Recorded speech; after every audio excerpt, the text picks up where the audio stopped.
welcome to another program of Daily Mirror, Lankadeepa and Tamil Mirror live in conversation. Today, once again, we are broadcasting live on Daily Mirror, on Lankadeepa, as well as on Tamil Mirror, on all three websites and Facebook, YouTube, and Twitter. So today we have with us a guest, a very special guest. But before I introduce the guest, who is no stranger, let me bring on Ashanti as usual to give a brief about our program. Ashanti. Thank you, Ishwara. ඔබ මේක තියෙන Daily Mirror, Tamil Mirror, Lankadeepa, Twitter, Facebook, YouTube ඔස්සේ අපි හැමදාම පවත්වන සජීවී සංවාදයක්.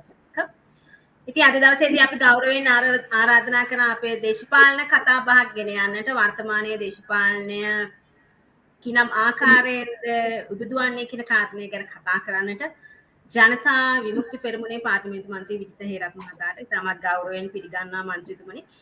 අලගන් சுரன் அவர்களுக்கு நேயர்களுக்கு வணக்கம்.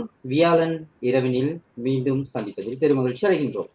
ஒவ்வொரு வியாழன் தோறும் மும்மொழிகளிலும் நடத்தப்படுகின்ற வியாழன் இரவு நேரலையில் சந்திப்பதில் பெருமகிழ்ச்சி. இன்றைய நேரலையை எமது சகோதர இணையதளங்களான லங்காதீப மற்றும் டெய்லி மிரர் ஆகிய இணையதளங்களின் ஊடாக கேட்டு மகிழலாம். இதேவேளை விஜய் நியூஸ் பேப்பர் லிமிடெட்டின் கீழ் இயங்கும் சகல சமூக வலைத்தளங்களிலும் எமது இன்றைய நேரலை ஒளிபரப்பாகும்.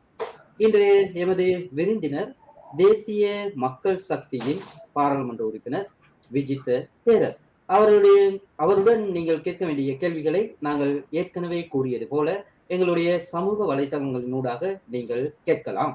அதே போல இன்றைய எமது விருந்தினர் தமிழ் மொழியில் அவ்வளவு பரிச்சயம் இல்லாதவர். ஆகையினால் அவரிடம் கேட்கப்படுகின்ற கேள்விகள் மற்றும் அவர் அளிக்கின்ற பதில்களை நாங்கள் மிக சுருக்கமாக சாராம்சமாக தமிழ் மொழியில் தருகின்றோம். நேரடியாக நேரலைக்கு செல்லலாம் என நினைக்கின்றேன். ஈஸ்வரன். Thank you, Algan, and a warm welcome, MP Vijitha Herath from the National Progressive National People's Power. Of course, we all know you as a member of the JVP.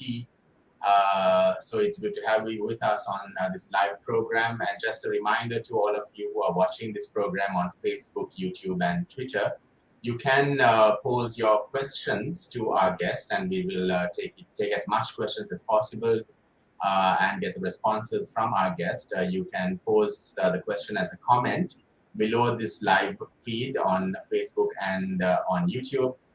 And you can also tweet your question using the hashtag AskDailyMirror, of course, on Daily Mirror. So, MP, let me firstly ask you about what's being said both yesterday and today about the possibility of an election coming up. Prime Minister Mahinda Rajapaksa has issued a challenge for an election, and you've seen one response at least so far, and that's from the Samagi Jana Balawega saying they are ready to accept the challenge and they are ready to face an election. Is the JVP ready for an election now? First of all, I would like to thank you to inviting me to this conversation. Yesterday, the Prime Minister said, I think he said it in Anuradhapura, there may be an election. Yes, actually, we also prepare to the forthcoming election, and we would like to face that election. And I think the government must be held the election as soon as possible, because government has taken a decision to postpone the election. It is not democratic. It is a violation of the democracy of our country. Therefore, the best thing is to hold the election in the suitable time. If they decide to hold the election, we will face that election. We are ready to face the election, and the people want election, and actually the people want a general election, because people want to change this government totally, not the local government election. All of our Sri Lankan people want to change this government as soon as possible. Therefore, the whole of Sri Lankan people like to face election because they want to change this present government. But of course, President Gotabaya Rajapaksa has already said that there will not be an early election, that they will wait their full term, they will do what they promised to achieve before they go for a general election or even a presidential election for that matter. But would a local government election sort of give a bit of a hint as to, how things would become the general election? The Prime Minister did not say it categorically what will be the election. Most probably it will be a local government election, because the provincial council election cannot be held because of the legal issue. The government has taken a decision to postpone the local government election. If they want to hold the election, they can declare the local government election. And there is a other way, you know very well, after passing the 20th Amendment, if there is a proposal passed in the Parliament with the simple majority, then the Parliament can dissolve. Earlier, there was a clause. It needs 2/3 majority, but that was in 19th Amendment. But after passing the 20th Amendment, the 2/3 majority clause has removed. Therefore, if the parliamentarian can pass a resolution in the Parliament, then the Parliament can dissolve and we can go for an election, general election. I mean, let's say there is a general election. Is it too early to see what sort of step or what sort of moves the JVP would take? I mean, would you all look at contesting alone, or would you all, consider teaming up with some other political party to show more strength? Yes, we have already formed an alliance, that is the People's Alliance, that is called the National People's Power. It is not the coalition of the political parties, it is the alliance of the people. I think the country needs a new political alliance, political party. They have fed up with UNP government and SLFP coalition governments. Therefore, people hope a new begin of a new era. That's why we have already formed such type of alliance. The UNPers, SLFPers, and JVPers, and all Muslim and Tamil members of parties can join with us and form that new alliance. And I think, and we hope, using that new alliance, we can go before the people, and people want to real change of the system. This actually, we want a real system change. Economically, we want the total change of this country. Within 2-3 years, we can build our country using the that new economic policies, and people also want such type of change. You raised a key point. People want system change. People are fed up with some of these, the mainstream political parties. But we still see the same faces. It's still Anurukumara Dissanayake. It's still Sajith Premadasa. It's still Mahinda Rajapaksa or Gotabaya Rajapaksa or Maithripala Sirisena. I mean, these are all faces that we've seen, we've heard of. We've heard promises from all these people. Yet we've not seen, proper change, proper system change. Do you think the public would be satisfied, with any of these spaces, or would they, want something new? I mean, Gotabaya Rajapaksa, when he contested, he was the new politics, right? Yeah. In 2019,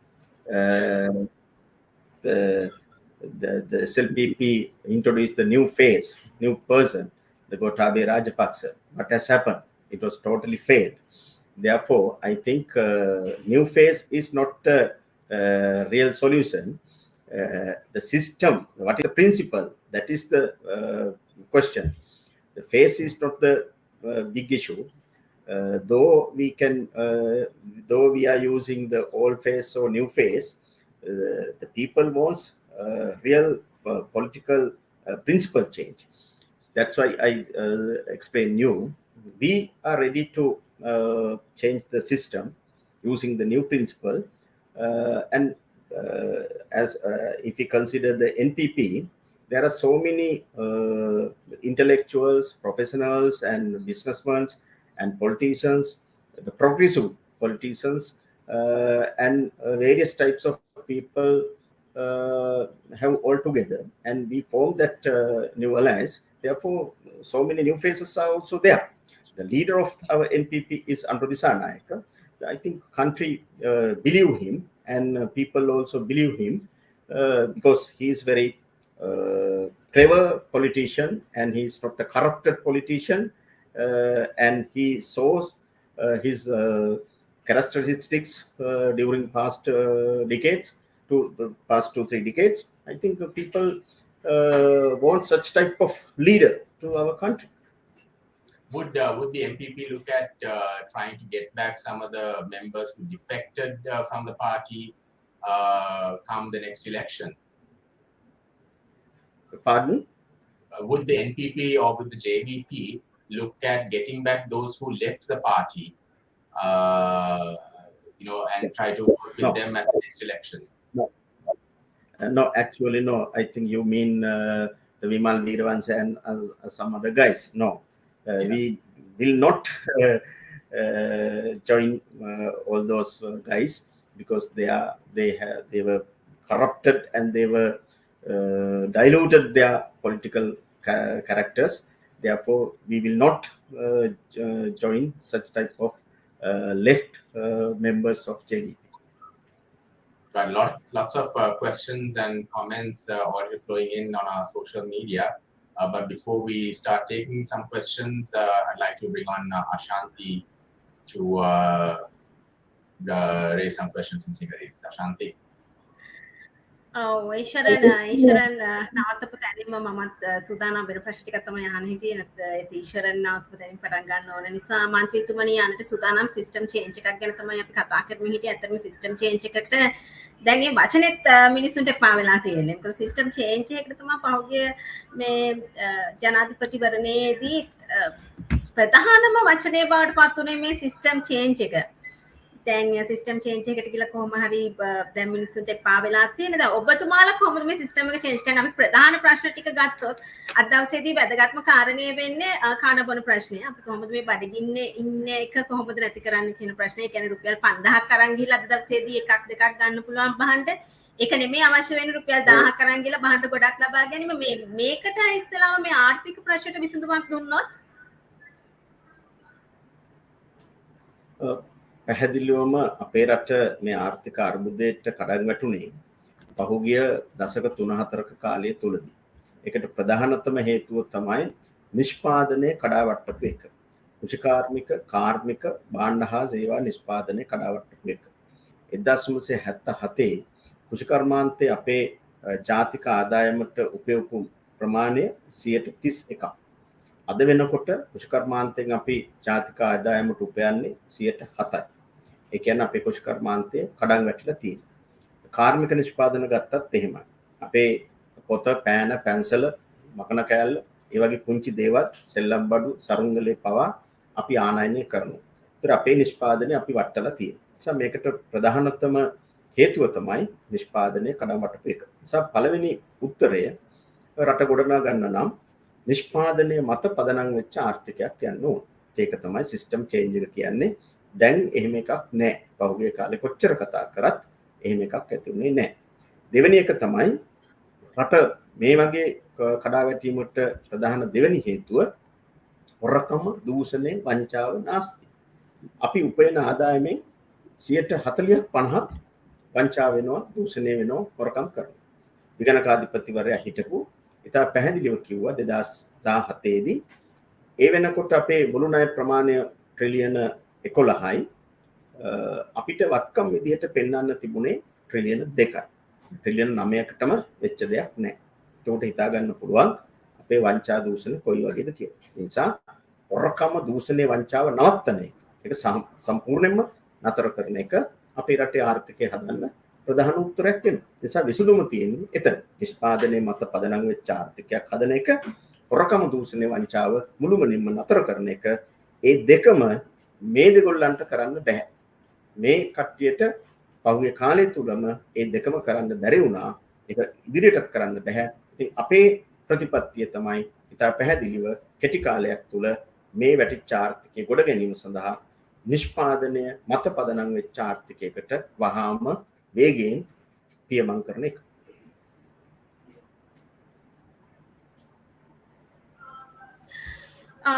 ඒකත් එක්කම අපි සමාජ මාධ්‍ය ඔස්සේ මේ ගෙනෙන සජීවී සංවාදයේ ප්‍රධානම අරමුණ තමයි ඔබේ ප්‍රශ්න වලට පිළිතුරු ලබා දෙන එක. අපිට අපි නරඹන්නෙක් මන්ත්‍රීතුමනි ප්‍රශ්නයක් කරලා තියෙනවා. සමාජ සාධාරණත්වයක් නැති රටකට ප්‍රජාතන්ත්‍රවාදය දිනා ගැනීමට සිටීමද විහිළුවක්. සාධාරණ සමාජයක් ඇති තැන ප්‍රජාතන්ත්‍රවාදය හමුවනු ඇත. පංච මහ බලවේග අතර වැටුප් අතර විශාල පරතර ඉවත් කරන තාක් මෙම ප්‍රශ්නයට කිසිදු විසඳුමක් ලැබෙන්නේ නැහැ නේද කියන කාරණය. බොහෝ දියුණු රටවල වෘත්තීන් අනුව මිනිසුන් අතර ભેද නැහැ. ඒ නිසා එවන් රටවලදී ඕනෑම රැකියාවක් කිරීමට කිසිවෙකුට මැලිවන්නේත් නැහැ. සැබෑ සැටන විය යුත්තේ එය නොවේද කියන කාරණේ මතු කරනවා.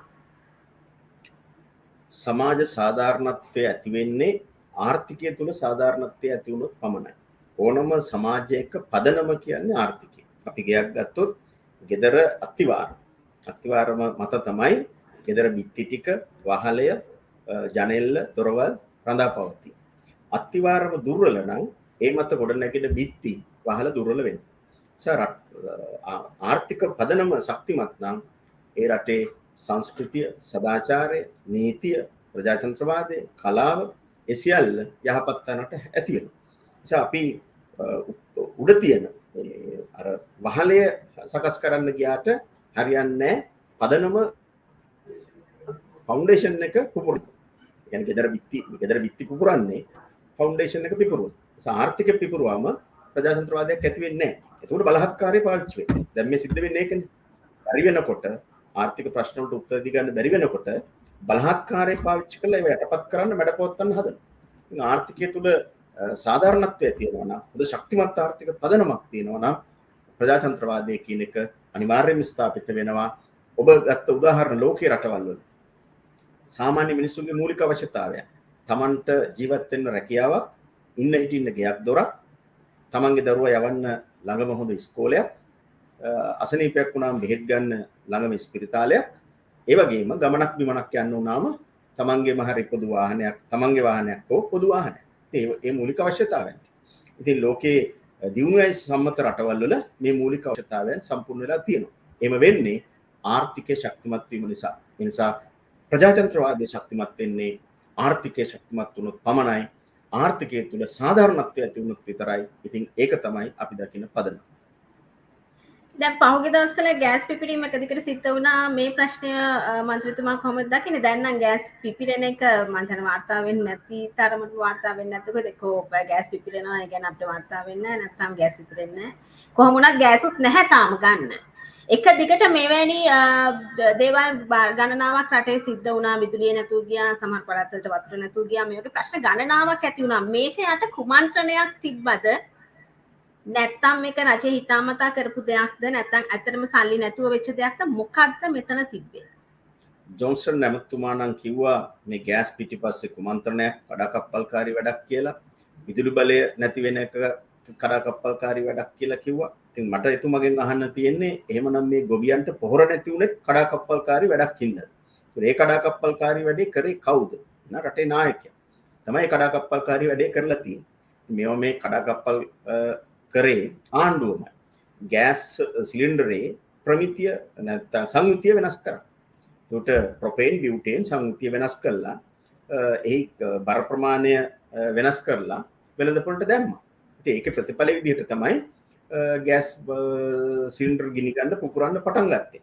ආණ්ඩුව ලාභ හොයන්න ලිට්‍රෝ සමාගම මේ කරපු වැඩත් එක්ක තමයි ලංකාවේ හැමතැනම ගෑස් පුපුරන්න පටන් ගත්තේ. දැන් පුපුරන්නේ නැහැ. දැන් අඩු වෙලා තියෙනවා. ඇයි අර සංයුතිය වෙනස් කරපු එක නවත්තලා ඒවා බොහෝ දුරට දැන් ජනතාව පාවිච්චි කරන්නේත් නැහැ. දැන් ජනතාව ගොඩක් අය දරලිප් පාවිච්චි කරනවා. එහෙම නැත්නම් කරන්ට් එකේ ලිප් පාවිච්චි කරනවා. තාම බය තියෙනවා. දැන් පුපුරන්න නැති වුණාට තාම මිනිස්සු බයයි. ඒ බය තාම අයින් වෙලා නැහැ. ඉතින් අලුත් ගෑස් සිලින්ඩර් එනකොට ඒවා වෙන්නේ නැහැ. ඒ මෙතන හේතුව හරි පැහැදිලි. ලිට්‍රෝ සමාගම ඒ කියන්නේ මුදල් අමාත්‍යාංශය යටතේ තියෙන. ලිට්‍රෝ සමාගම මුදල් අමාත්‍යාංශය යටතේ තියෙන. ඒ ගෑස් සිලින්ඩරේ සංයුතිය වෙනස් කරලා පාරිභෝගිකයන්ට දීමේ ප්‍රතිඵලය තමයි මේ තත්ත්වය ඇති වුණේ. ඒකට වග කියන්න ඕනි පැහැදිලිවම මුදල් අමාත්‍යාංශය අද වෙනකන් ඒ වගකීම බාර අරගෙන නැහැ. මම හිතන්නේ ඊශ්වරන් අද දවසේදී මේ අපිට ගොඩාක් ප්‍රශ්න යොමු වෙන්නේ ඇත්තටම අපේ ජනතාවට අවශ්‍ය වෙලා තියෙන වෙනසක්. මේ වෙනසට වුන් විසඳුමක් හොයනවා. මොකද අපි දැක්කනේ වෙනසක් හොයාගෙන ගිහලා සෞභාග්‍ය දැක්මකුත් ආවා. ඉතින් දැන් මෙතන තව අපිට ප්‍රශ්නයක් යොමු වෙනවා. මේ සැබෑ සටන විය යුත්තේ කොහොමද කියලා ඉස්සෙල්ලා ප්‍රශ්නයක් මතු කරා. ඒකට ඔබලාගේ තිබෙන විසඳුම මොකක්ද? ඒ විසඳුම අවශ්‍යයි කියන එක ජනතාව මතු කරනවා මන්ත්‍රීතුමනි. ඔව් පැහැදිලිවම මේ ආර්ථික ක්‍රමය වෙනස් කරන්න දේශපාලන බලයක් ඕන. ඒ කියන්නේ ආණ්ඩු බලයක් ඕන. ආණ්ඩු බලයක් නැතුව මේක වෙනස් කරන්න බෑනේ. ඒ නිසා හොරකම් නොකරන අදූෂිත පාලනයක් බිහි කරගන්න එක තමයි පළවෙනි ක්‍රියාමාර්ගය. ඉතින් අපි මේ වෙනුවෙන් දැන් මැදිහත් වෙමු. විසඳුම් කියන එකේදී ඇත්තටම අපේ මේ ආර්ථිකය ගොඩ ගන්න බැරි ප්‍රශ්නයක් නැහැ. ලංකාවේ මොනවද අපිට අඩු? මේ මහ පොළොවම විශාල සම්පතක්.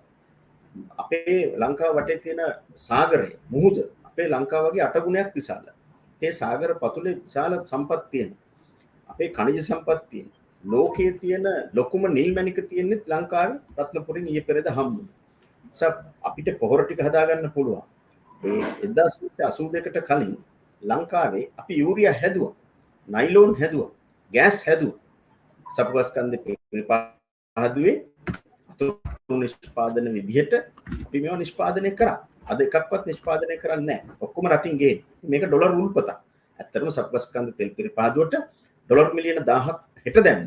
අලුත් තාක්ෂණ එතනට යදුවොත් ඩොලර් මිලියන 500ක් අවුරුද්දට ලාභ හොයන්න පුළුවන්. අවුරුදු දෙකකින් ගත්ත ණය ගෙවලා අපිට දිගටම ලාභ ගන්න පුළුවන්. අපිට ගෑස් හදන්න පුළුවන්. අපිට නයිලෝන් හදන්න පුළුවන්. අපිට පොහොර යූරියා ටික හදා ගන්නත් පුළුවන්. ඉතින් මේ සම්පත් අපිට තියෙනවා. මේ සම්පත් ප්‍රයෝජනට ගන්න මිනිස්සුත් අපිට ඉන්නවා. අපේ ලංකාවේ මිනිස්සු ඉන්නවා. ඒ හැකියාව තියෙන මිනිස්සු ඉන්නවා. අදට ගිහිල්ලා පස් දිනාවම පස් ටික පරීක්ෂා කරේ ලංකාවේ මහාචාර්ය සිරිල් පොන්නම් මහත්මයා. ඒ නිසා රට හදන්න භෞතික සම්පත් තියෙනවා, මානව සම්පත් තියෙනවා. අඩුව තියෙන්නේ දේශපාලන නායකත්වයක්. ඒ නිසා විසඳුම තියෙන්නේ එතන. ඒ විසඳුම ක්‍රියාත්මක කරන්න පුළුවන් ප්‍රතිපත්තියක්, වැඩපිළිවෙලක්, කැපකිරීමක් තියෙන දේශපාලන නායකත්වයකට වෙන මැජික් බල නැහැ. ඩොලර් ප්‍රශ්නෙට, ණය අර්බුදයට උත්තරේ මොකක්ද? වෙන මොකක්වත් නෙමෙයි, නිෂ්පාදනය. ඉතින් ලෝකේ රටවල් දියුණු වෙලා තියෙන්නේ එහෙමනේ. චීනයේ ආර්ථිකය ඉස්සරහට යන්නේ කොහොමද? වියට්නාමයේ ආර්ථිකය ඉස්සරහට යන්නේ කොහොමද? අපේ ආසන්න රට බංග්ලාදේශය ඩොලර් බිලියන 45යි විදේශ සංචිතය. අපේ විදේශ සංචිතය අද වෙනකොට මිලියන 600. එතෙන්ට වැටලා තියෙනවා. ඉතින් ඒ රටෙත් ඉන්නේ මිනිස්සු, මෙහෙත් ඉන්නේ මිනිස්සු. ඇත්තටම බංග්ලාදේශයට වඩා සම්පත් අපිට තියෙනවා. ඒ නිසා මේකට විසඳුම කියන්නේ ඇලඩින්ගේ පුදුම පහන නෙමෙයි. එහෙම නැත්නම් ඉන්ද්‍රජාලික බලයකින් මේකට උත්තර නැහැ. හරි පැහැදිලිව මේ රටේ නිෂ්පාදනය වැඩි කිරීමේ තැවැන්ත මෙහෙයුමක්. ජපානයේ හිරෝෂිමා නාගසාකි බෝම්බ ප්‍රහාරයෙන් පස්සේ ඒ ජපානයේ නැවත නැගිට්ටා වගේ හොඳ මෙහෙයුමක් තියෙනවා නම් කෙටි කාලයක් තුළ මේක වෙනස් කරන්න පුළුවන්. ඇත්තටම ගත්තොත් විසඳුම ඕක තමයි. දැන් අපි මැතිවරණ ගැන කතාවට ආව නිසා මම ඒ ප්‍රශ්නෙට යොමු වෙන්න කැමති. ඉදිරියේදී මැතිවරණයකට එන්න නිසානේ ඔබතුමාලා මේ විදිහට ජනරැලි ගණනාවක් ක්‍රියාත්මක කරේ. මේ මැතිවරණයේ සූදානම්නේ. ඇත්තටම ජාතික ජනබලවේගය, ජාතික නායකත්වය අපි පිළිටුවා. දිස්ත්‍රික් මට්ටමින් අපි දිස්ත්‍රික් නායකත්වයේ පිළිටවමින් යනවා. ගම් මට්ටමින් අපි හැම ගමකම ජාතික ජනබලවේගයේ ඒ ගමට අදාළ සභාව පිළිටවමින් යනවා. ඉතින් මේ අපි අලුත් දේශපාලන ව්‍යාපාරයේ ශක්තිමත්ව සංවිධානය කරමින් යනවා. එහෙම නැතුව මැතිවරණයක් ඉලක්ක කරගෙන අපි ඒක කරනවා නෙමෙයි. ඉතින් ඒ යන ගමන තමයි මේ ක්‍රියාත්මක වෙන්නේ. ආණ්ඩුව පැත්තෙන් තමයි මේ හදිසියේ අනුරාධපුරයේ රැස්වීමක් තියලා මැතිවරණ කතාවක් කිව්වේ. නමුත් අපි මේ සූදානම් වෙන්නේ මැතිවරණයක් ආවත් අපි එකට සූදානම් කිසි ගැටලුවක් නැහැ.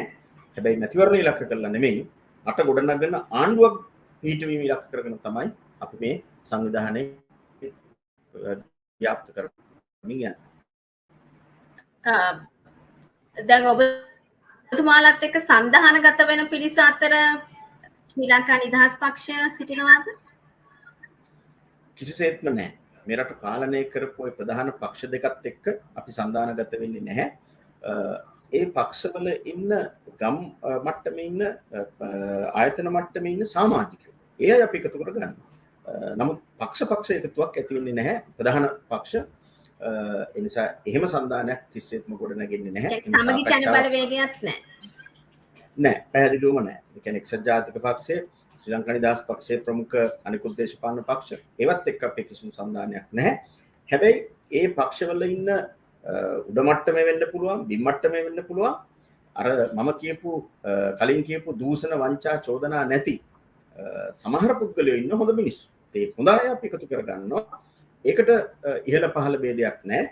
නායකත්ව මණ්ඩලමේ ඉන්න හොඳ අයත් ඉන්නවා. එහෙම අයත් එකතු වෙනවා නම් කැමති නම් අපි ඒ සඳහා විවෘතයි. බිම් මට්ටමේ සමාජිකයා එකතු කරගත්ත සන්ධානයක් තමයි අපි ගොඩ නගමින් යන්නේ. දමිලි සහ මුස්ලිම් පක්ෂ ඔබතුමාලත් එක්ක සාකච්ඡා කරමින් සිටිනවා කියලා ආරංචියක් මේක ඇත්ත නැත්ද තිබෙනවා? ඇත්තටම මේ රටේ දෙමළ සහ මුස්ලිම් ජනතාව තුළ ඉතා පැහැදිලිව ජනතා විමුක්ති පෙරමුණ ජාතික ජනබල වේගය ජාතිවාදී පක්ෂයක් නොවේ කියලා ඒ විශ්වාසය තහවුරු වෙලා තියෙනවා. ඒ නිසා ඒ ජනතාවත් අපිත් එක්ක එකතු වෙමින් තියෙනවා. ඒ දේශපාලන පක්ෂ පිළිගන්නවා ජාතික ජනබල වේගය ජාතිවාදී පක්ෂයක් නෙමෙයි කියලා. ඉතින් අපි ඒ පක්ෂවලට අයත් කොටස්, ඒ පක්ෂවලට අයත් සමාජිකයෝ මේ සන්ධානෙට ජාතිකත්ව ભેදයකින් තොරව එකතු කරගන්නවා. එවැනි යම් යම් සාධනීය පියවරන් දැනටමත් අරගෙනමින් තියෙනවා. මේ වන විට ඒ ආකාරයෙන් ලංකාවේ ප්‍රසිද්ධ දෙමළ සහ මුස්ලිම් පක්ෂ එකතු වෙලා තිබෙනවද? අපිට නම් ගම් සහිතව ඒ පක්ෂ සඳහන් කළ හැකියි.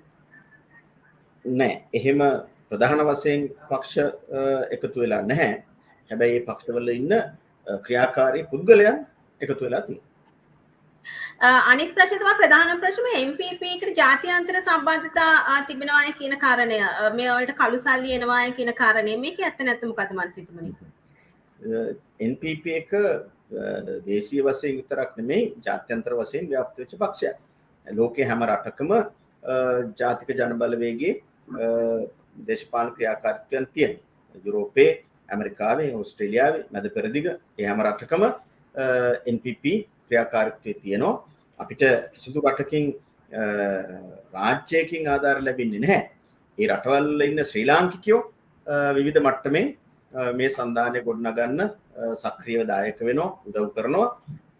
ඒ වගේම අපිට මේ රට ගොඩනැගීමේදී ලංකාවට දූපතක් විදිහට තනියම යන්න බෑ.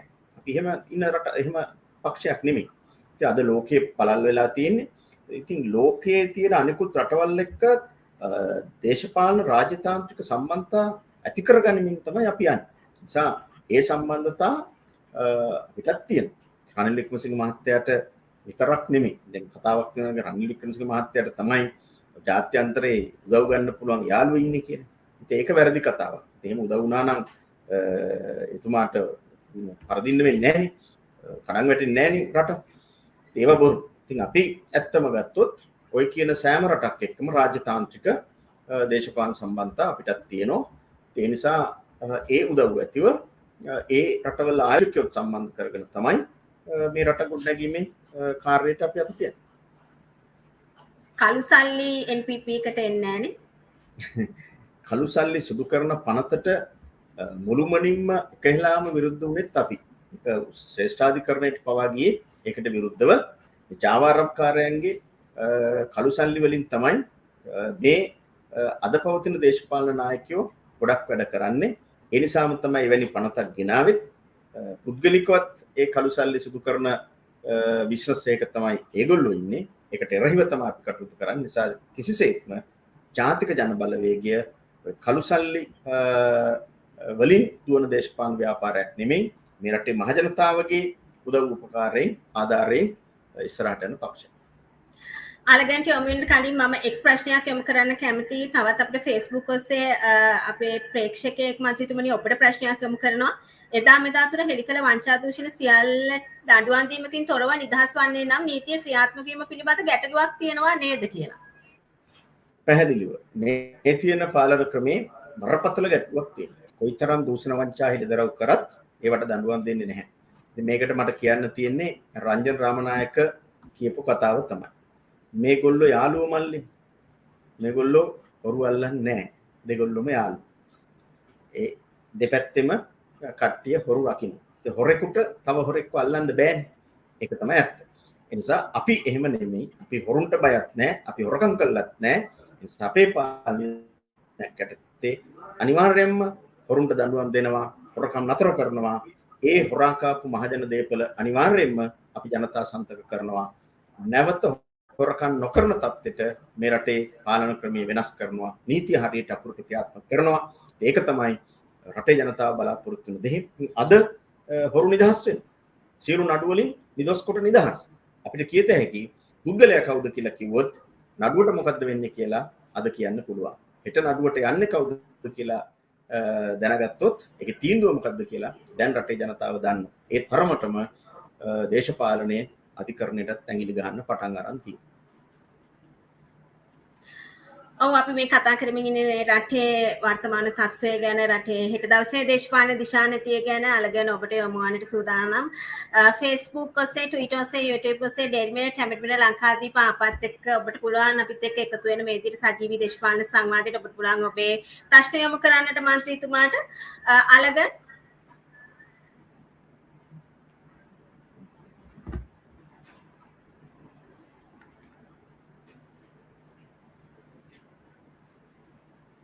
Alagan, you can't be heard.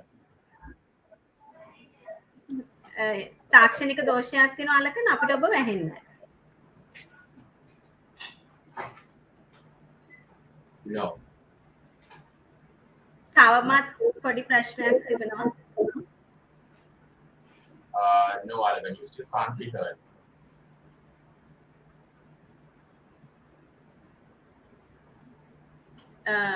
අලගන් අපිට වැහෙන්නේ නැහැ. Yeah, so let's see. If, ඔව් ඊශ්වරන් ඔබට යොමු වෙන්න සූදානම්. Yeah, so there are some more questions coming in, MP, from our viewers.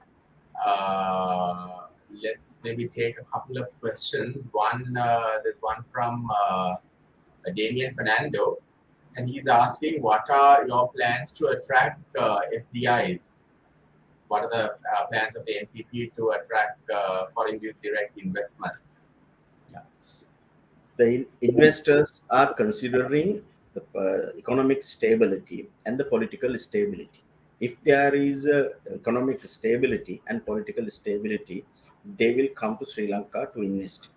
Now, investors do not come to Sri Lanka because Sri Lankan economy is bankrupting. Actually, we have already bankrupted. Our Fitch rating are very low. S&P rating, Moody rating, all ratings are very low. Because of that reason, the foreign investors don't like to come to Sri Lanka to invest. And there are so many malpractices and corruptions are there. Therefore, they do not like to come to Sri Lanka. They can easily go to Vietnam and some other countries. In those countries, there are no malpractices and corruptions, and infrastructure is very high. Therefore, the most foreign investors like to go to Vietnam and some other countries. They don't like to come to Sri Lanka. If we build our economy in a proper way, and we will invite to all foreign investors to come to Sri Lanka. There is no malpractices. There is no any commissions. There are no ministers obtaining commissions. Then they will come to Sri Lanka. And the other thing is, there are so many Sri Lankan businessmen and Sri Lankan people who are living in abroad, they have a lot of money. They earn more money during past 2-3 decades. If we build a real political situation in our country, the Sri Lankan investors also will come to Sri Lanka. We openly invite to them. Recently, the President Gotabaya Rajapaksa also invited to them, but they do not like to come to Sri Lanka. If they bring their money to Sri Lanka, they know very well their money will lose, and they cannot bring back those money. They can bring back only $7,500 only. Therefore, they don't like to bring their money and they don't like to invest in Sri Lanka. But there are many Sri Lankan people in abroad. If there is a good economic situation and if there are no corruption and malpractices, the Sri Lankan investors also will come to Sri Lanka. And we think the other foreign countries and foreign business companies will also come to Sri Lanka.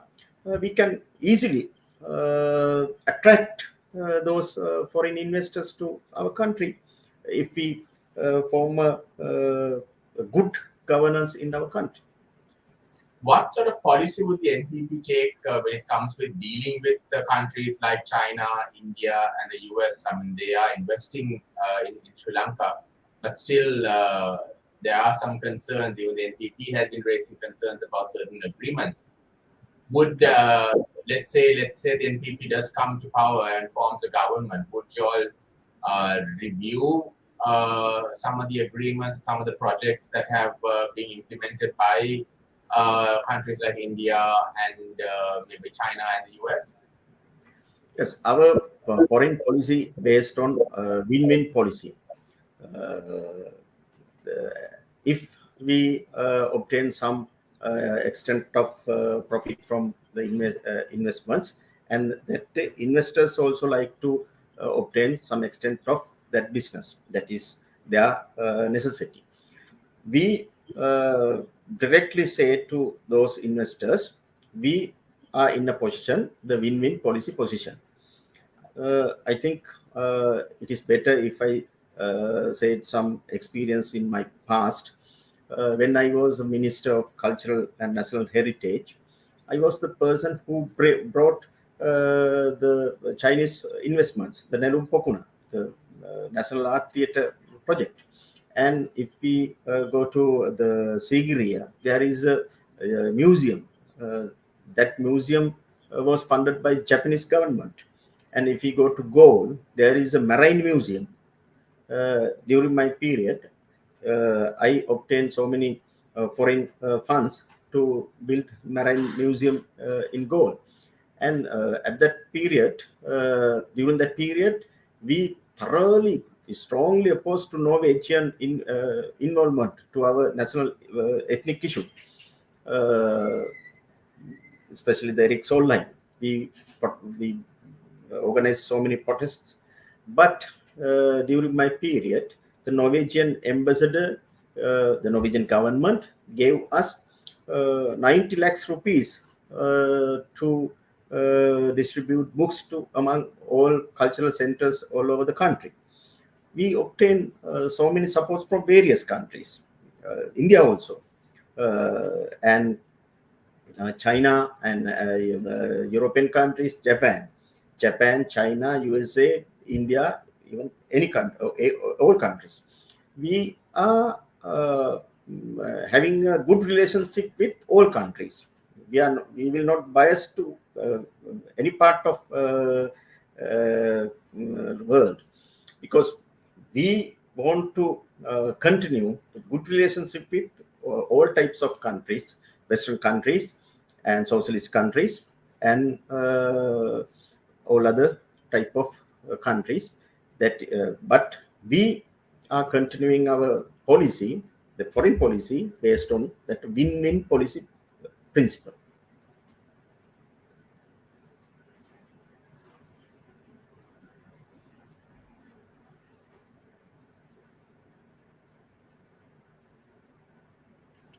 sorry, before I continue, just want to see if Alagan, his technical issue is resolved. Alagan? Okay. Yes, yes. we can. Thank you very much. நன்றி.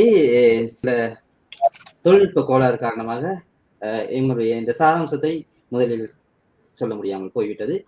இன்று எமது பாராளுமன்ற உறுப்பினரின் இந்த இவ்வளவு நேர நேர்காணலின் போது அவர் தேர்தல், அரசியல், தேர்தல் சட்டம் மற்றும் கூட்டணி, அடுத்த தேர்தலுக்காக அமைக்கப்படுகின்ற கூட்டணி, இந்த ஊழல் மோசடிக்காரர்கள் எப்படி ஒரு வகைப்படுத்தி கொண்டு அவருடைய தன்னுடைய பதிலில் கூறினார்.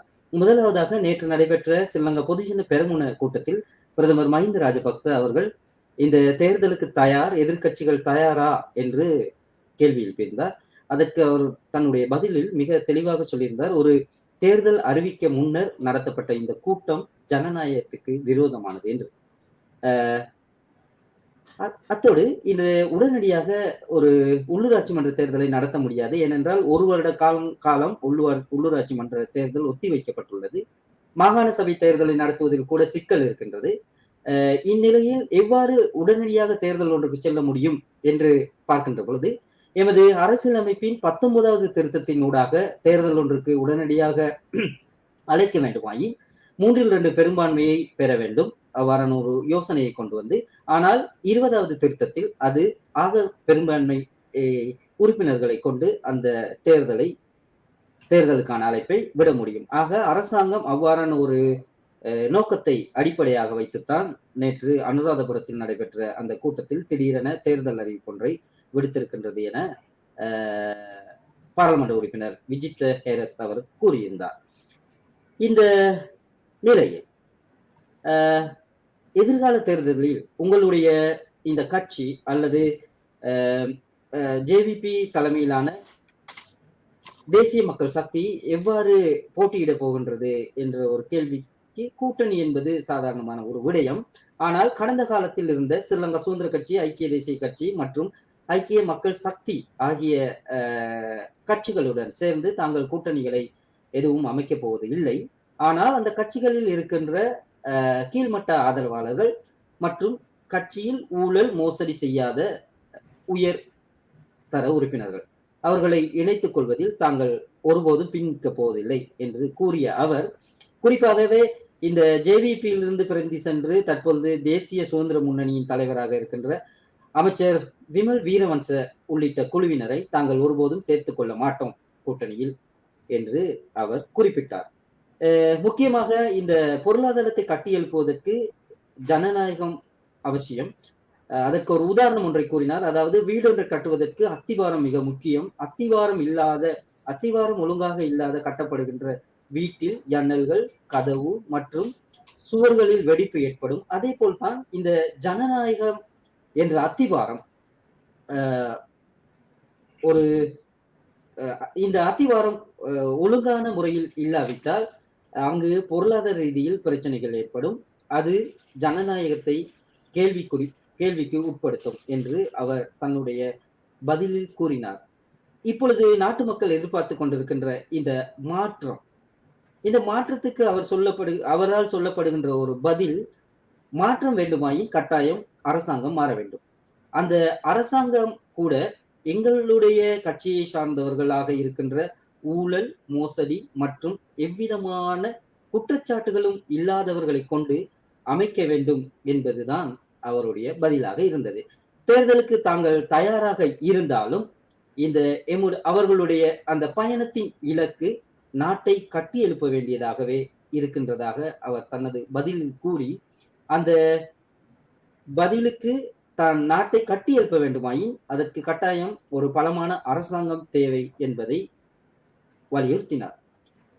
இதனிடையே அசதனி கேட்ட கேள்வி ஒன்றுக்கு பதிலளித்த அவர், தமிழ் மற்றும் முஸ்லிம் கட்சிகளுடன் எவ்வாறு உங்களுடைய உறவு இருக்கின்றது என்று கேட்கப்பட்ட கேள்விக்கு விஜித்த ஏரத்தம்பி அளித்த பதில், தங்களுடைய தேசிய மக்கள் சக்தி இதவாதம் இல்லாத ஒரு கட்சி. ஆகவே முஸ்லிம் மக்களும் தமிழ் மக்களும் தங்களுடைய கட்சியை விரும்புகின்றார்கள். ஆனால் அந்த தமிழ் முஸ்லிம் கட்சிகளை சேர்ந்த அரசியல் தலைவர்களுடன் இதுவரை எவ்விதமான பேச்சுவார்த்தையையும் தாங்கள் நடத்தவில்லை என்று அவர் பதிலளித்தார்.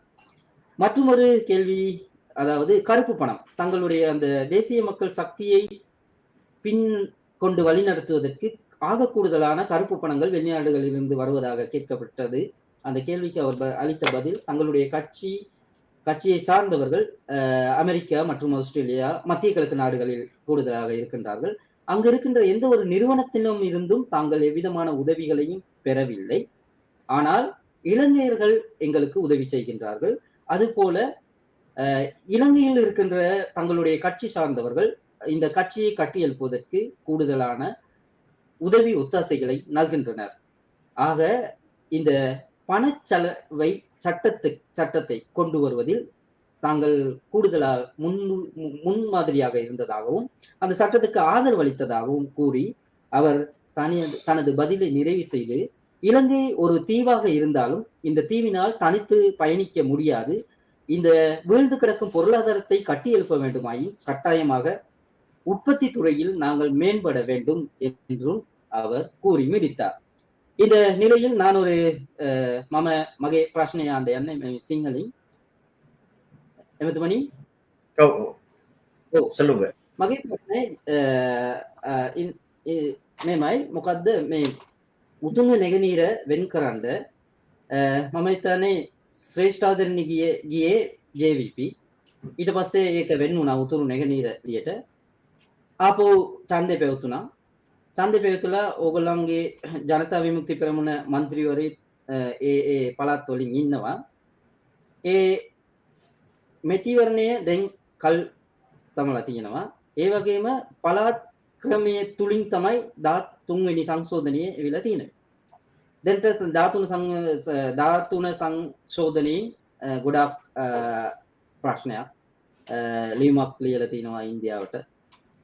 මගේ ප්‍රශ්නේ මේ 13 සංශෝධනයගෙන් ජනතා විමුක්ති පෙරමුණගෙන් ස්ථාවරය කුමක්?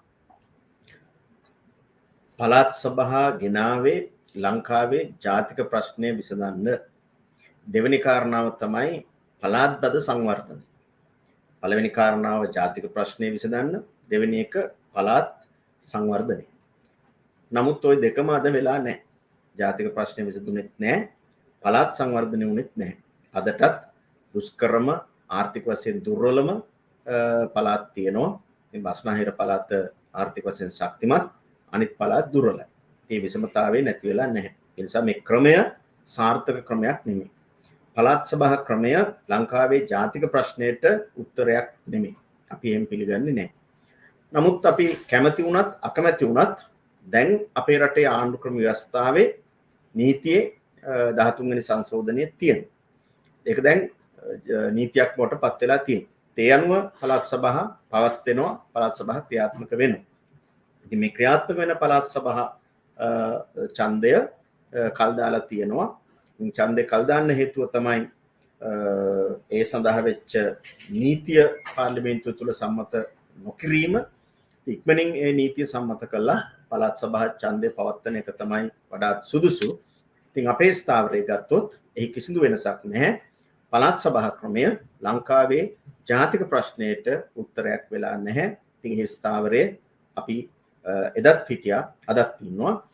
පුද්ගලයාට බලය ලබා දිය යුතුයි. ඒ කියන්නේ සිංහලද දෙමළද මුස්ලිම්ද කියලා සලකන්නේ නැතුව අපේ රටේ සියලු පුරවැසියන්ව බල ගැන්විය යුතුයි. ඒ පුද්ගලයා බල සම්පන්න කරන දේශපාලන ක්‍රමයක් ඇතුලේ තමයි ජාතිකත්ව ભેදයකින් අපි හැමෝටම අයිතිවාසිකම් ලැබෙන්නේ. මේක පුංචි රටක්. දෙමළ සිංහල මුස්ලිම් අපි ඔක්කොම එකට ඉන්නේ. උතුරේ සහ නැගෙනහිර දෙමළ අයත් ඉන්නවා, මුස්ලිම් අයත් ඉන්නවා, සිංහල අයත් ඉන්නවා. ඒ වගේම බස්නාහිර පළාත ගත්තොත් දෙමළ අය සහ මුස්ලිම් අය විශාල ප්‍රමාණයක් ජීවත් වෙනවා. දකුණු පළාත ගත්තත්, මධ්‍යම කඳුකරේ ගත්තත් අපි විසිරලා ඉන්නේ. ඉතින් මේවා ජාතිකත්ව අනුව බෙදුවොත් එතකොට වෙන්නේ මේ බෙදීම තවත් වැඩි වෙනවා. එතකොට නැගෙනහිර පළාත මුස්ලිම් කියලා වෙන් කරොත් මෙහි ඉන්න මුස්ලිම් අයට සිංහල අය කියනවා මෙහි ඉන්න බෑ, ඔයාලා මේ පැත්තට යන්න කියලා. ඒ වගේම උතුර දෙමළ පළාත කියලා නම්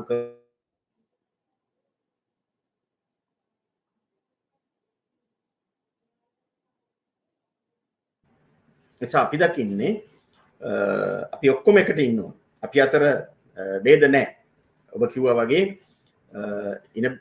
நாங்கள் இடையில் பேதம் இல்லை, மொழி பேதம் இல்லை, இன பேதம் இல்லை, மத பேதம் இல்லை, சாத பேதம் இல்லை. ஆனால் நாங்கள் எல்லோரும் ஐக்கியப்பட வேண்டும். நாங்கள் எல்லோரும் ஒரு தாய் பிள்ளைகளே. අපි එක මවකගේ දරුවෝ. ඒ නිසා අපි එකට එකතු වෙලා ශ්‍රී ලාංකීය ජාතිය විදිහට මේ පුංචි රටේ එකට ඉන්න ඕනි. ඒක තමයි අපේ ස්ථාවරය. එතනදී හල්තින් දැන් අදණ්ඩ යනවා කියලා ආරංචි වෙච්ච ආණ්ඩු ක්‍රම ව්‍යවස්ථාව තුලින් මේ පළාත් සභා ක්‍රමයේ මුලින්ම නැති කරන්න යනවා කියලා තමයි මේ ප්‍රවෘත්ති පළ වෙලා තියෙන්නේ. එතකොට ඒකට ඔබගේ පක්ෂය හා ඔබ කැමතිද? අපි ඒක තාම දැකලා නැහැ. එහෙම ආණ්ඩු ක්‍රම ව්‍යවස්ථාවක් පාර්ලිමේන්තුවේ මන්ත්‍රීවරු අතර සාකච්ඡාවට ලක් වෙලත් නැහැ, ඉදිරිපත් වෙලත් නැහැ. වෙනම නීතිඥවරු කණ්ඩායමක් ඉන්වෙස්ටාවක් හදනවයි කියලා කතාවක් තියෙනවා, ආරංචියක් තියෙනවා. ඒකේ අඩංගුව කන්ටෙන්ට් එක ගැන අපි තාම දන්නේ නැහැ. ඒක දකින්න නැතුව ඒ ගැන අපිට කතා කරන්න අමාරුයි. ඒ වගේම දැන් 13 මගේ අවසාන ප්‍රශ්නය ධාතුන සංශෝධනය ගැන දෙමළ සන්ධානයේ ඇතුළු පක්ෂයක් ඉන්දියාවේ අග්‍රාමාත්‍යතුමා නරේන්ද්‍ර මෝඩිට ලියුමක් ලියලා තියෙනවා. ඒ ගැන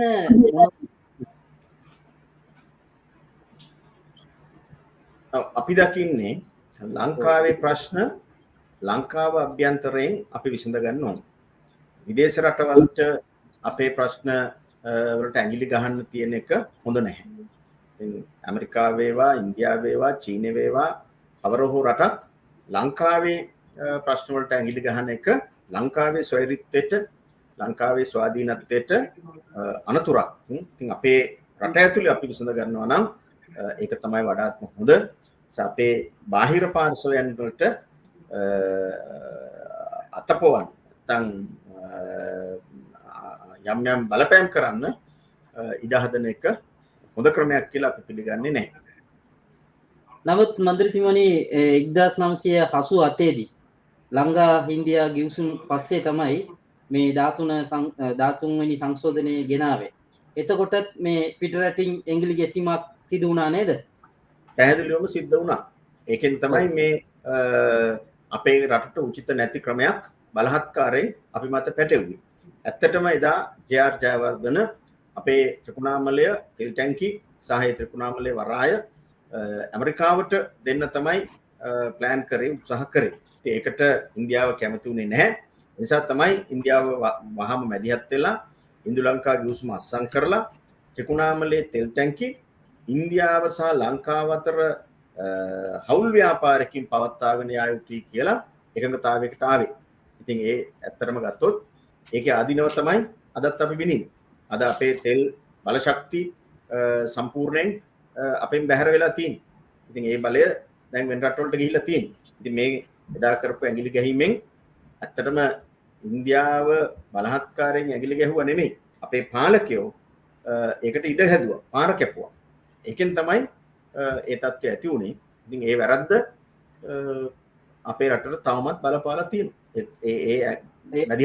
ඒ වගේම දැනට ඉන්න පාලකයන් ඒ පාරේ යනවා කියලාද කියන්නේ? පැහැදිලිවම දැනුත් සිද්ධ වෙන්නේ ඒකම තමයි. අද අපේ සම්පූර්ණ බල ශක්තිය LNG ස්වභාවික වායුව ඇමරිකාවට දීලා තියෙනවා. අපේ ඉන්ධන සහ විදුලි බල නිපදවීමත් දැන් ඉන්දියාවට දීලා තියෙනවා. මොකද දැන් ඉන්දියාවෙන් තමයි අනිවාර්යෙන් තෙල් ගෙන්නන්නේ. IOC කෙන් තමයි විදුලි බල මණ්ඩලයේ තෙල් ගන්නෙ. ඊළඟට තෙල් ටැංකි ටිකක් ඉන්දියාවට දීලා තියෙනවා. ඒකට සම්පූර්ණයෙන්ම අපේ ලයිට් දෙනවද නැද්ද කියන එක තීරණය වෙන්නේ ඒ මත. ඒකට එක පැත්තකින් ඇමරිකාවට දෙනවා, අනිත් පැත්තෙන් ඉන්දියාවට දෙනවා, අනිත් පැත්තෙන් චීනයට දෙනවා. ඉතින් අපි මේ බංකොලොත් වෙලා ආර්ථිකයේ අපි මේ තුන්ගොල්ලෝ මත යැපෙන තත්ත්වයට ඇවිල්ලා තියෙනවා. ඒකට ලෝකයේ තුල ඉන්දියාව, ඇමරිකාව, චීනය බල අරගලයක ඉන්නේ.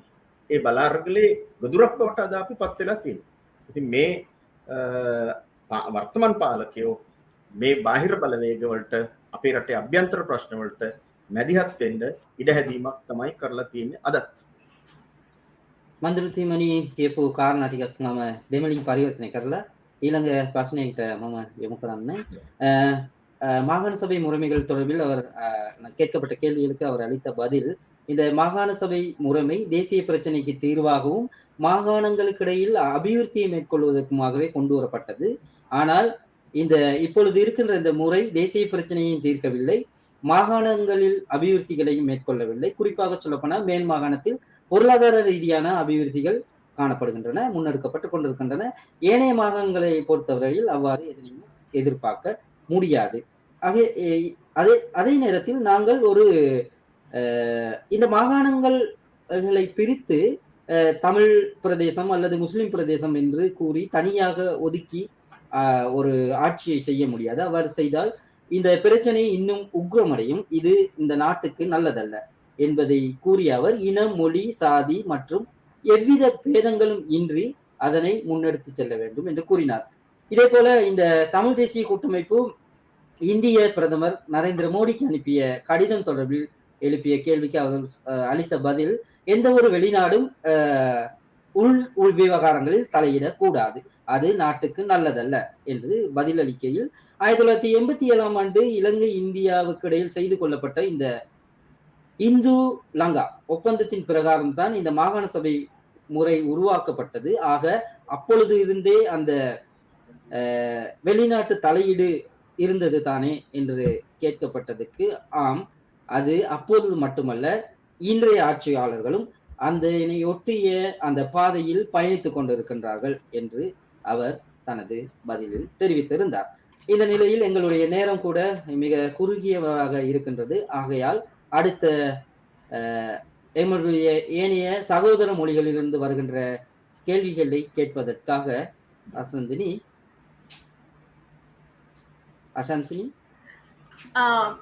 ප්‍රශ්න ගණනාවක් ඊශ්වරන් යොමු වෙනවා Facebook ඔස්සේ. මම හිතන්නේ ජනතාවට තියෙන ප්‍රශ්න සහ මේ වන විට NPP එක කෙතරම් දුරට ජනතාවට ලං වෙලාද කියලාත් නිකන් හිතෙනවා. මොකද ඒ තරමටම ප්‍රශ්න යොමු වෙනවා මේ සමාජ මාධ්‍ය ඔස්සේ. ඒ ප්‍රශ්න වලට යන්නට කලින් මන්ත්‍රීතුමනි මට දැනගන්නට අවශ්‍යයි එක් ප්‍රශ්නයකට විසඳුමක්. දැන් JVP ආණ්ඩුව නැත්නම් NPP ආණ්ඩුවක් ආවොත් එහෙම ඉන්දියා තෙල් ටැංකිය ගිවිසුමට මොකද කරන්නේ?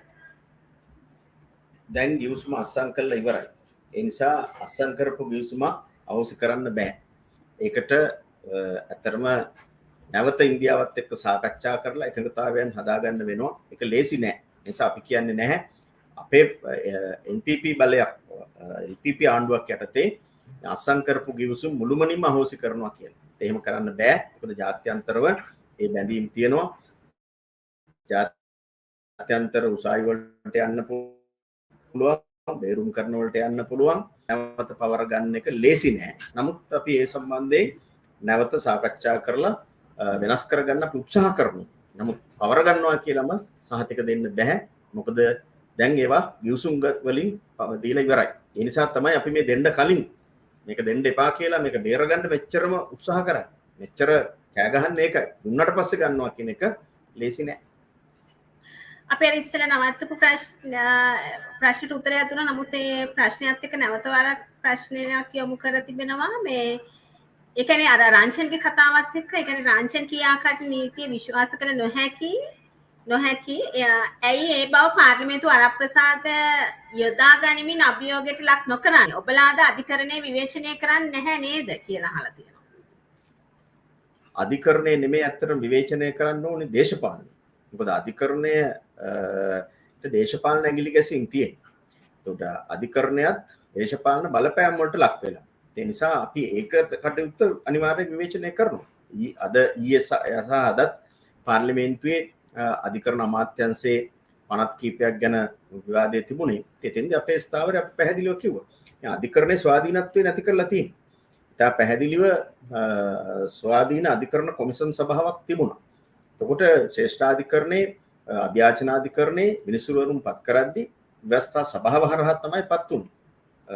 ජනාධිපතිවරයාට ඕන විදිහට පත් කරන්න තිබුණේ නැහැ. නමුත් අද ජනාධිපතිවරයාගේ කැමැත්ත මත තමයි අගවිනිසුරුවරයා පත් වෙන්නේත් අභ්‍යාචනාධිකරණ ශ්‍රේෂ්ඨාධිකරණ මිනිසුරුවරු පත් වෙන්නේ. ඉතින් මෙතන පැහැදිලි දේශපාලනයක් තියෙනවා. එතකොට පත් වෙන විනිසුරුවරයා අනිවාර්යයෙන් ජනාධිපතිවරයාට බැඳෙනවා. එතකොට ස්වාධීන තීන්දුව වෙන්නේ නැහැ. අද මේ නිදොස් කොට නිදහස් වෙන්නේ ඒකයි. අධිකරණ වලින් හැම අධිකරණෙම නෙමෙයි. බොහෝ අධිකරණ වලින් මේ පෞගේ කාලේ බරපතල චෝදනා වරකම් මිනිමරුම් චෝදනා තිබිච්ච අය පවා නිදොස් කොට නිදහස් වෙනවා. ඒ වෙන්නේ අධිකරණයට දේශපාලන මැදිහත් වීම නිසා. අධිකරණයේ ස්වාධීනත්වය කෙලෙසලා නිසා. නිසා මේකේ අධිකරණයේ විවේචනය කිරීමක් නෙමෙයි කළ යුතු යන්නේ අධිකරණයට ඇඟිලි ගහන දේශපාලන ක්‍රමයයි වැරදි. ඒක තමයි අපි නවත්තන්න ඕනේ. ඒ විවේචනය අපි බය නැතුව හැමදාම කරමු. දැන් එතකොට පසුගියදා කලගෙඩි හේන සිදුවීම සම්බන්ධයෙන් අනුර සහෝදරයාට බිත්තර ප්‍රහාරය සම්බන්ධයෙන් මේ සිදුවීම සම්බන්ධයෙන් මේ වන විට ඒ පුද්ගලයන් දෙදෙනා නිදහස් වෙලා තිනවා. මෙතනත් එතකොට අධිකරණයේ සහ නීතිය සම්බන්ධයෙන් යම්කිසි විවේචනයක් තිබෙනවද මන්ත්‍රීතුමනි? නෑ ඒ සිද්ධියේදී ඒ බිත්තර ප්‍රහාරය එල්ල කරන්න ආපු දෙන්නම අපි අල්ලලා පොලිසියට බාර දුන්නා. පොලිසිය ඒ දෙන්නව කට උත්තරයක් කරන් ගෙදර යවලා තියෙනවා. අධිකරණය ඉදිරිපත් කරේ නැහැ. අද වෙනකන් අධිකරණය ඉදිරිපත් කළා නැහැ. එතන තමයි ප්‍රශ්නේ තියෙන්නේ. ඉතින් ඒක බරපතල වැරද්දක්. මොකද අඩුම ගානේ අධිකරණය ඉදිරිපත් කළා අධිකරණය මගින් අප දුන්නා නම් එතන යම් සාධාරණත්වයක් තියෙනවා. මොකද අප දෙන්නේ නඩු විභාගය පැවැත්වෙන අවසන් වෙන තෙක්. එහෙම දෙයක් තාම කරලා නැහැ. පොලිසිය තමයි මෙතන වැරද්ද කරලා තියෙන්නේ.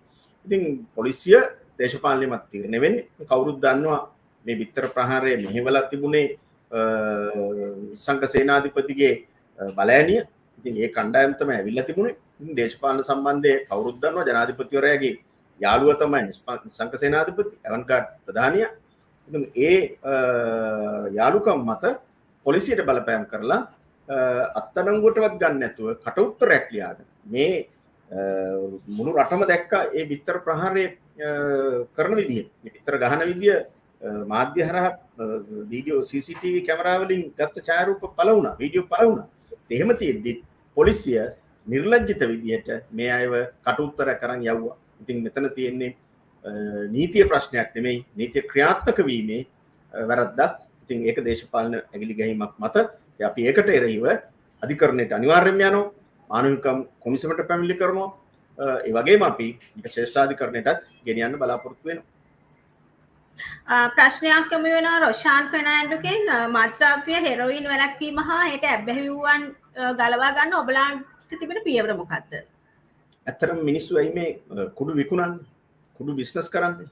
මේ ආර්ථිකය කඩම් වැටුනම මිනිසුන්ට සල්ලි හොයන්න ක්‍රම නැහැ.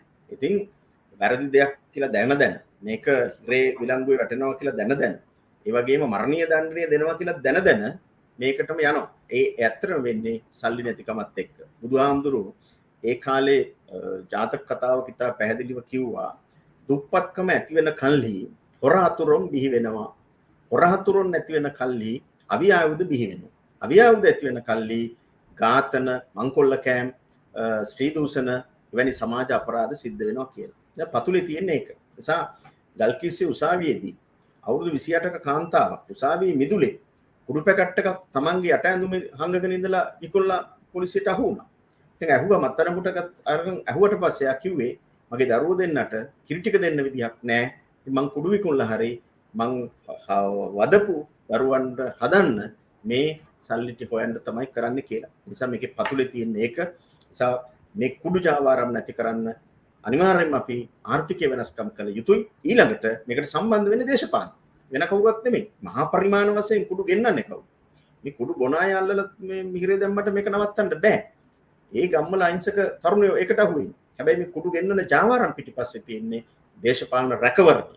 ඒක නතර කරොත් කුඩු ජාවාරම් නතර කරන්න පුළුවන්. අනිවාර්යයෙන්ම ඒක නතර කරනවා අපි මුල මේක මෙහෙවන ප්‍රධාන දේශපාලන හස්තය නැති කරපු ගමන් ඔය මහා පරිමාණ කුඩු ජාවාරම් අනිවාර්යයෙන්ම නවත්තන්න පුළුවන්. එතනින් පස්සේ මේ ගම්වල ඉන්න සාමාන්‍ය පුද්ගලයෝ කුඩු ගහන එක ඉබේම නවතිනවා.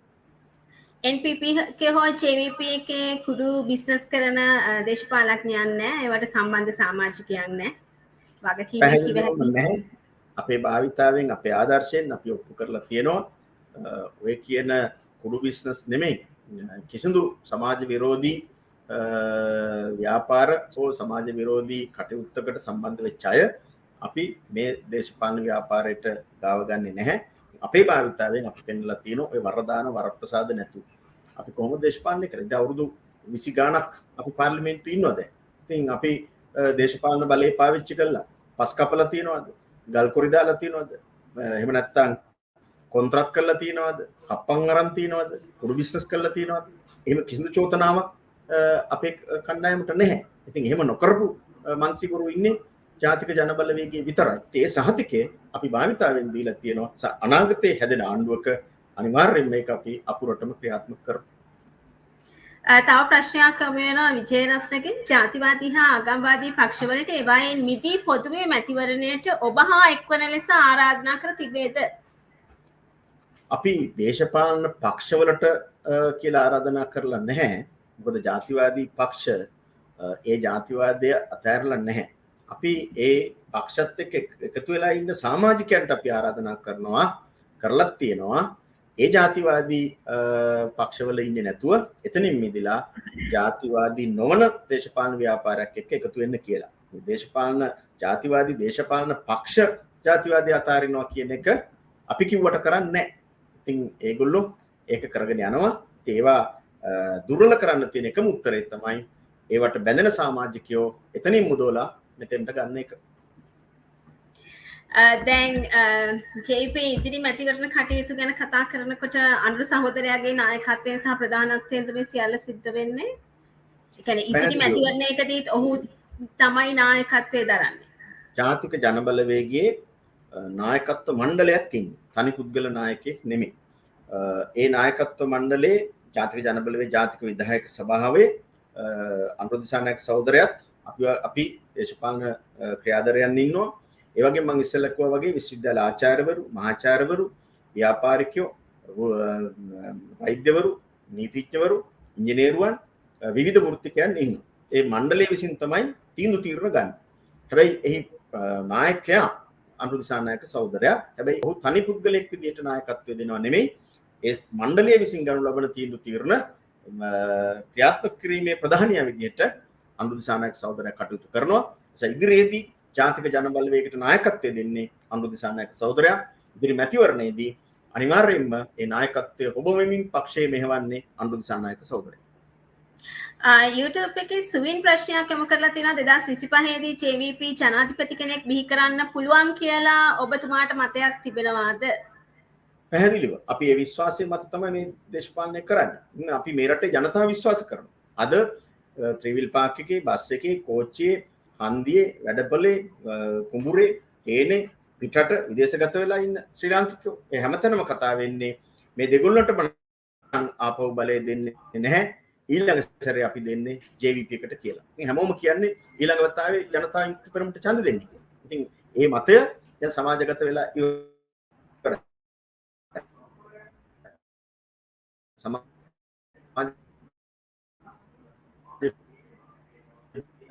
බහුතරයක් අද එතෙන්ට වෙනස් වෙලා තියෙනවා. ඒකෙන් අපි පේනවා ඒ ජනමතය බලයක් කරගන්න. ඊළඟ ජනාධිපතිවරණ සහ මහමැතිවරණ වලදී මේ රට ගොඩනගන ආණ්ඩුවක් බවට පත් කර ගැනීමේ විශ්වාසය අපිට තියෙනවා. තවත් ප්‍රශ්නයක් යොමු කරනවා සුවින්ම YouTube එකේ කට්ටිය හැම කෙනාම කියන්නේ ඔයාලගේ කතාව විතරයි වැඩක් කරන්න බෑ කියලා. ගමකින් හොඳ වැඩ ටික කරලා වැඩ කරන්න පුළුවන් අය ඉන්න පක්ෂයක් බව පෙන්වන්න උවමනාවක් නැද්ද ඔබලාට? වැඩ කරන්න අපිට බලය දෙන්න. බලය දුන්නම අපි වැඩ කරලා පෙන්නනවා. අපිට බලය දීපු කෙටි කාලය තුල අපි අමාත්‍යංශ 4ක් මෙහෙව්වා. ඒ අමාත්‍යංශ 4 අපි වැඩ කරලා පෙන්නුවා. කෘෂිකර්ම, ඉඩම්, පශු සම්පත්, වාරි මාර්ග එක අමාත්‍යංශයක්, කුඩා කර්මාන්ත දෙවෙනි අමාත්‍යංශේ, දීවර අමාත්‍යංශේ තුන්වෙනි අමාත්‍යංශේ. ඒ කියන්නේ මේ රටේ නිෂ්පාදනයේ මත පදනම් වෙච්ච අමාත්‍යංශ 3ක් අපි ගත්තා. ඊළඟට අපි ගත්තේ සංස්කෘතික අමාත්‍යංශේ.